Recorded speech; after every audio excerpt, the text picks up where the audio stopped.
I went through the song and found all the lines where the bride or the bridegroom, where they talk about the blossoming vines, the grapes, the wine. And I can see now that these seasons of the Song of Songs and the way that they refer to the grape in those seasons corresponds exactly to the way that the grapes grow, and corresponds then to our spiritual life, to our spiritual growth.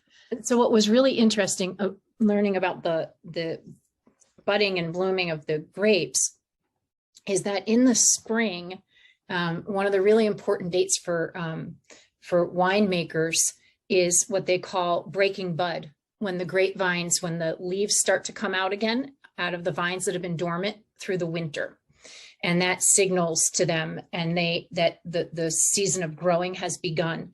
And then the flowers begin to form. And this is in the springtime, and this is the longest part of the cycle for the grape. And the thing about it is that was so neat when I thought about it as the spring of betrothal and the spring of our life with Christ, that it's during this time that so much activity happens in the plant and all the fertilization happens. And because they grow in clusters, they don't need anything else to pollinate them. They don't need any insects or bees, but they need everything to be just right in the climate. So they need a little bit of wind, but not too much wind. And they need a little bit of rain, but not too much rain. And they need the right temperatures.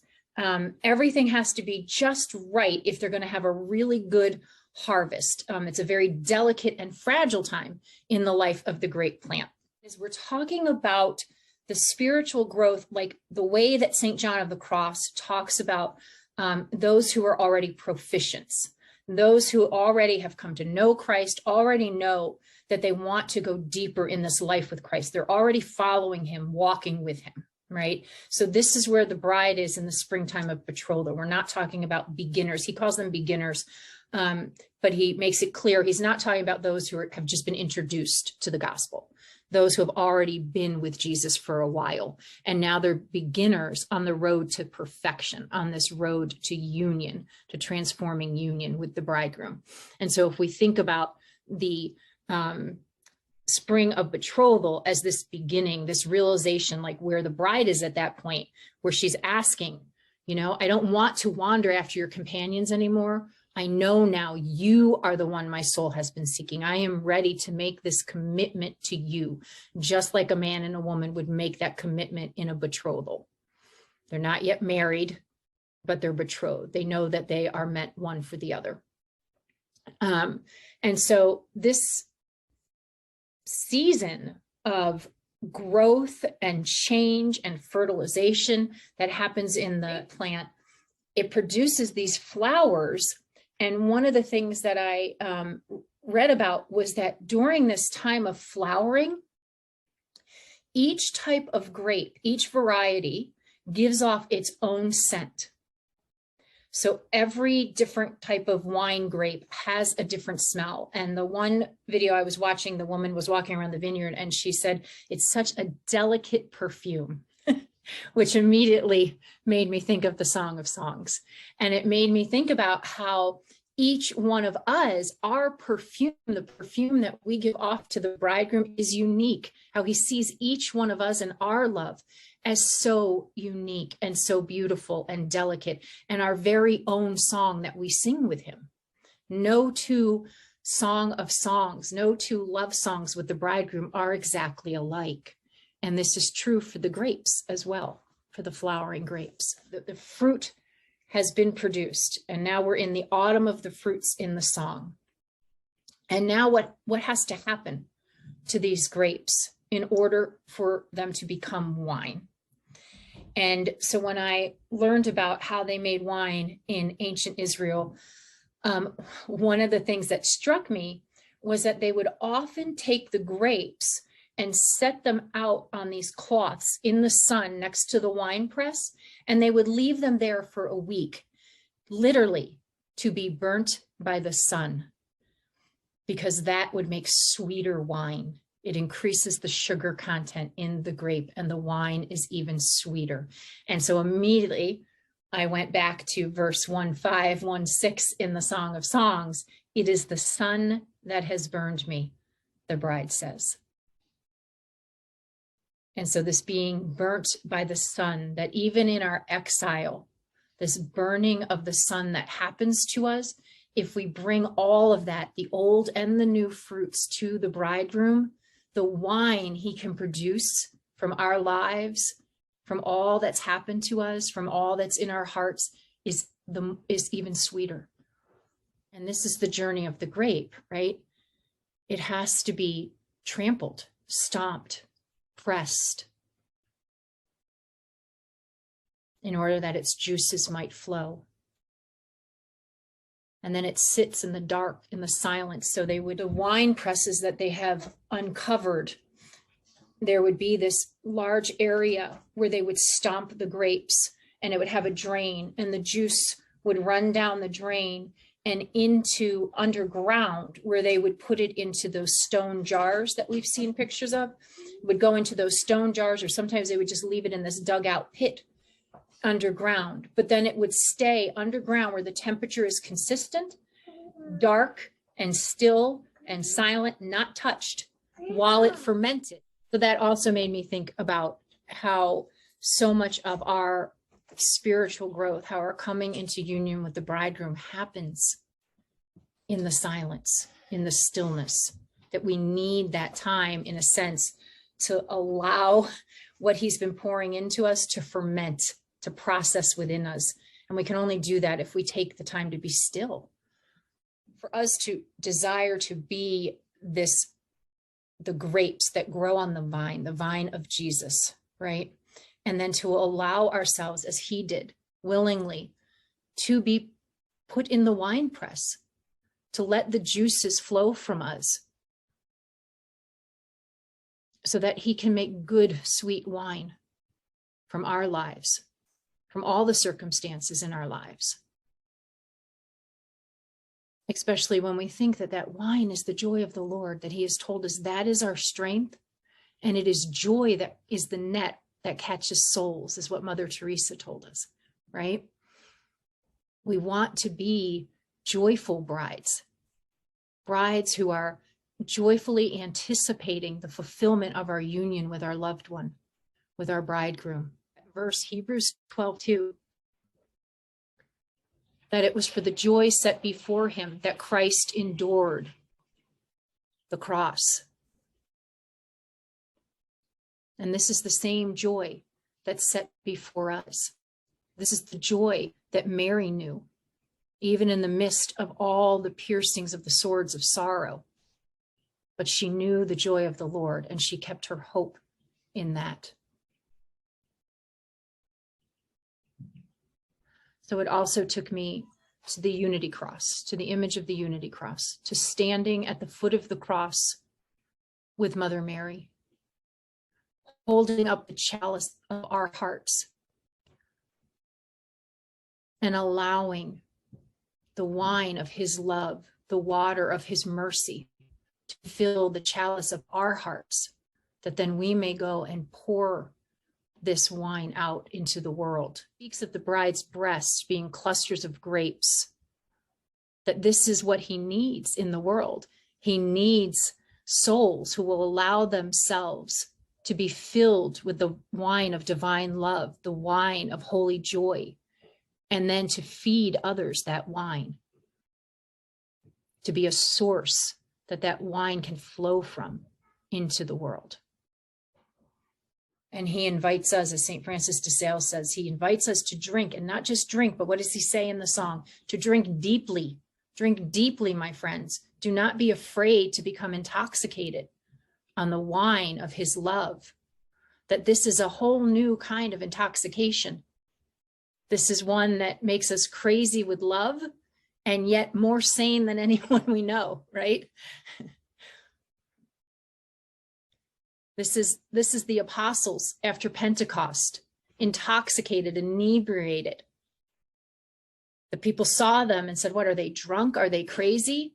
And yet thousands of hearts were converted by their intoxicated speech. Imagine, and we're not even told How many tens of thousands of hearts were then converted by those hearts that drank deeply of the wine that was coming from the disciples, and then went off and went back home and told others and gave others to drink of that wine. It's really so beautiful to me that this is his plan to convert hearts. It's not about judging. It's not about being critical. It's not about even about having to know your apologetics and convince people. It's joy. It's love. It's being intoxicated by his love.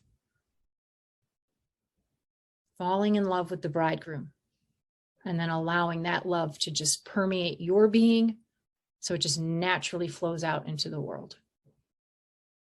It's the love that's constantly being given and received between the persons of the Trinity. This ebb and flow of giving and receiving of wine, the wine of love, the wine of joy, back and forth between the three of them. All of that was poured into his human flesh, his divinity poured into that human flesh in Mary's womb, all of that love. And it was in that body of Christ that this intoxicating wine came to earth. And it was on the cross then, as he was pierced, that wine flowed out. And Mary was there with the empty chalice of her heart, of her life, her soul, her being, to be filled, and then to give birth to his bride, the church, birth to all of us as her children. And this is the wine that is poured out at every Mass.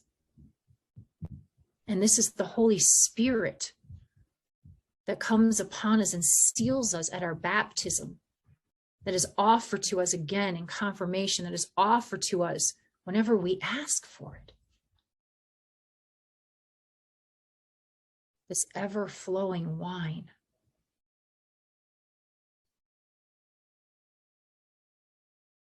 And to make it even more astounding and incomprehensible, he asks us to become grapes that are pressed to be one with this wine, to be offered to others. That he wants us to be a part of this love.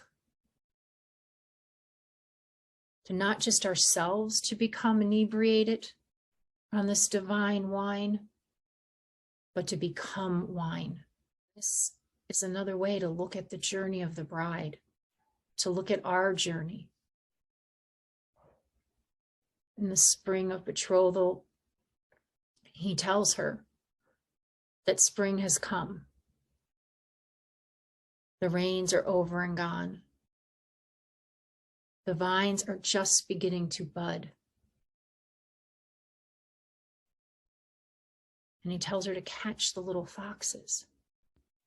And knowing now what a delicate time this is in the life of the grape plant, we need to catch those foxes while they're still little, while we're just beginning to bud and flower.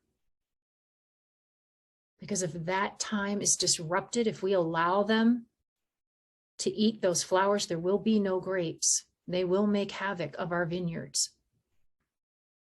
And it was so interesting to me, and I need to pray into this, and I invite all of you to pray into it also, that in the version of the Song of Songs that we're reading, the Jerusalem Bible edition, it says to catch the little foxes that made havoc of our vineyards, for our vineyards are in flower. So he says that they made havoc in past tense, but he tells us to catch them now in the present, that our vines are in flower now in the present. And I thought that is something I need to look at my spiritual journey, my spiritual life with Christ, and see how in the past have I allowed those foxes, when before did they make havoc of my vineyards? And how do I stop them now, seeing that pattern of those negative thoughts, those lies, those temptations, those habitual sins? How did I in the past, in other seasons of blooming and flowering, how did I allow them to make havoc of my vineyard? So I will know better how to keep them from doing that again. So this season, nothing will disrupt the flowering and the producing of the fruit. That I know now, like the bride, that I want to produce clusters of grapes for the bridegroom. And in the summer of the wedding, there's a lot of talk about wine. And now the bridegroom is telling the bride how delicious her love is, more delicious than wine. She's producing fruit now. His love in her openness to his love, her openness to uniting to his suffering, uniting her suffering to his. What a gift that is, that our suffering is not meaningless, but he's given us the gift of a God who suffers with us, who has suffered for us. And so we know we do not suffer alone. And although suffering is inevitable in this life, he's given us the gift of a suffering bridegroom, a bridegroom who knows our suffering and who invites us to drink deeply of the wine that was produced from his suffering, from him being the clusters of grapes that were trampled and pressed, and to add our suffering to his, to continue through all the ages, that his wine might be produced for all souls. And in the storm of summer, wine is not mentioned at all. There is no mention of flowering vines or of wine. This is the time of the wine fermenting, of the bride being in that darkness, seeking and searching again for the light. And what fermentation, what wine is produced from her suffering in that dark night of the soul?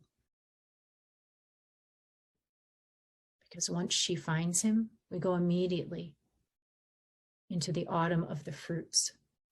The bride and the bridegroom are reunited, and she is now more committed than she has ever been. She knows without a shadow of a doubt now that there is no life apart from him. And now she has wine to offer him. The process of making the wine, it was a community affair.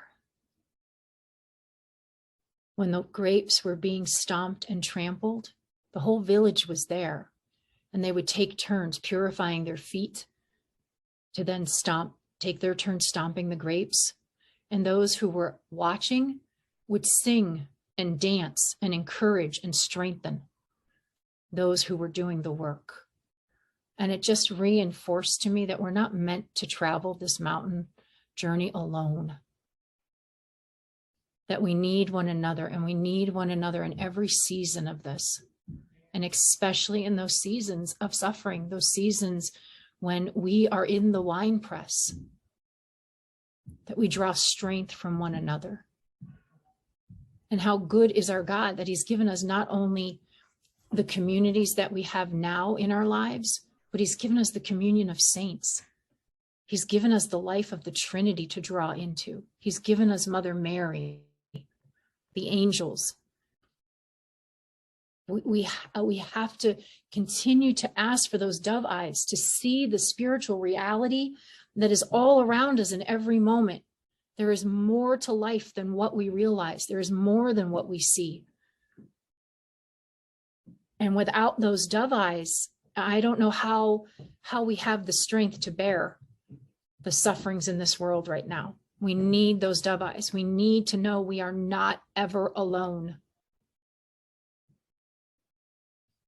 That we have a family that is singing and praying and encouraging us, loving us in every season. And especially that season in the wine press. And that season in the wine press is not about us.